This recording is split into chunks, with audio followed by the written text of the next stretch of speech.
বন্ধু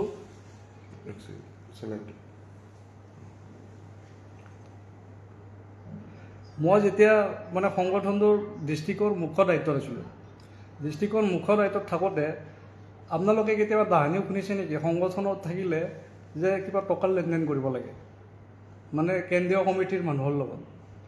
মই যদি আজি পকেটৰ পৰা মই টকা দিব লগা হয়, মই যদি প্ৰত্যেক সম্পত্তিৰ পৰা টকা আনি দিব লগা হয়, তেতিয়াহ'লে মই কি ডকাইতি কৰি আনি দিম নেকি?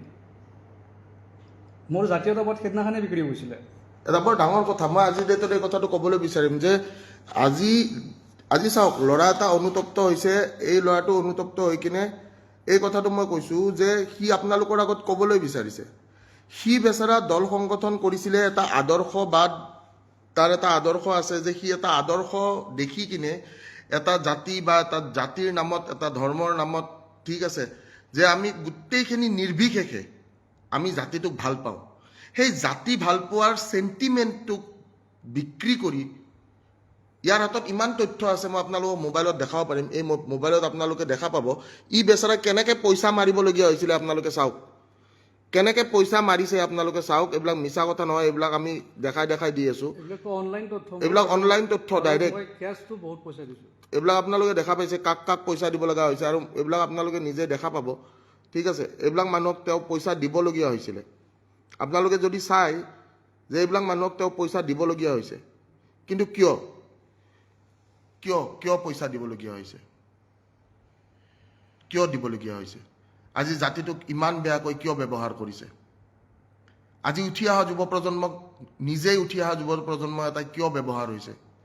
মই সদায় এটা কথা কওঁ, মোৰ উঠি অহা আগবাঢ়ি যোৱা যুৱ প্ৰজন্ম, যুৱচামে সদায় এইটো কথা বুজি পোৱা উচিত যে আমি সকলোৱে জাতিটোক ভাল পাওঁ, ঠিক আছে। এই ভোগবাদী, ঠিক আছে, এই ভোগবাদী যিটো চেণ্টিমেণ্ট এটা ক্ৰিয়েট কৰিছে। আৰু এটা ডাঙৰ প্ৰশ্ন যে এটা দল সংগঠনত শিক্ষা দীক্ষা থকা মানুহৰ দৰকাৰ নে বাহুবলীৰ দৰকাৰ? দল সংগঠন এটাত আপোনালোকে মোক কওক যে দল সংগঠন এটাত শিক্ষা দীক্ষাৰ দৰকাৰ নে বাহুবলৰ দৰকাৰ? সমাজত যিখিনি জেংকৰা ল'ৰা,